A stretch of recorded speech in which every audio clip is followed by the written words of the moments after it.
ఓం శ్రీ గణేశాయ నమః.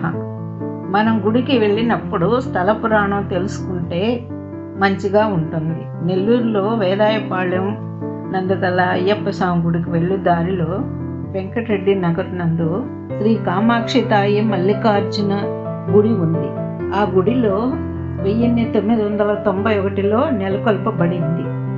వెంకట సుబ్బమ్మ సుబ్బయ్య భార్యాభర్తలు వారి వద్ద ఉన్న సొమ్ముతో చిరకాలం గుర్తు ఉండేలా మంచి పని చేయాలని తలంచి యాత్రలు చేశారు.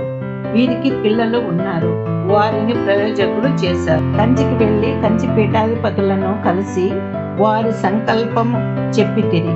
జొన్నవాడ కామాక్షి తాయి గుడిలా ఇచ్చట గుడిని నిర్మించు సంకల్పం చేశారు. ఇదే ఆ గుడి. చూద్దాము రండి.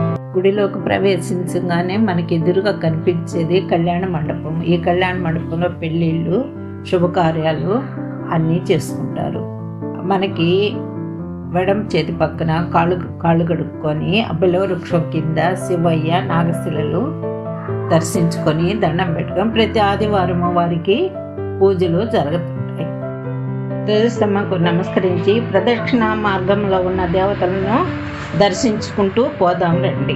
ఎడమ పక్క ఉండేది దత్తాత్రేయ స్వామి, కుడి పక్క ఉండేది దక్షిణామూర్తి, మనకి ఎదురుగా ఉన్నది కాశీ విశ్వేశ్వర స్వామి, విశ్వేశ్వరుని పక్కన ఉండేది అన్నపూర్ణమ్మ తల్లిని దర్శించుకొని కొంచెం ముందుకు మనం చండికేశ్వరుని దర్శించుకోవచ్చు. చండికేశ్వర స్వామిని దర్శించుకొని శివయ్యకి వసగే మన ప్రసాదాలను ఆయనకి చెప్పి మన ఇంటికి తెచ్చుకుంటే మంచిదని చండికేశ్వర స్వామిని దర్శించుకొని కొంచెం ముందుకు పోతే సుబ్రహ్మణ్యేశ్వరిని దర్శించుకొని కొంచెం ముందుకు పోతే మన జై శ్రీరామ్ అంటూ హనుమంతుల వారికి ఎదురుగా కాలభైరవుడికి కుడి పక్కన దుర్గాదేవి. కొంచెం ముందుకు పోతే నవగ్రహ మండపానికి ముందు శనేశ్వర స్వామి వేకశిల. కొన్ని దేవాలయాల్లోనే శనేశ్వర స్వామి వేకశిల ఉంటుంది.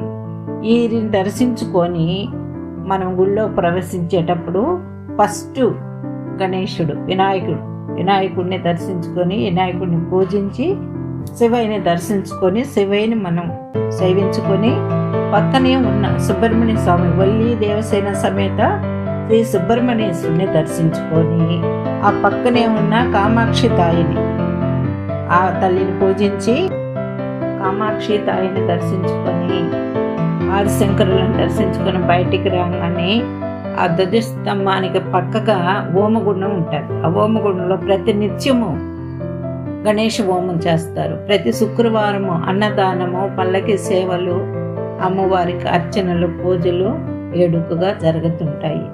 ఈ గుడిని దర్శించిన వారికి ఆనందము, సంతోషము, సౌభాగ్యము కలుగుతాయని నమ్మకం.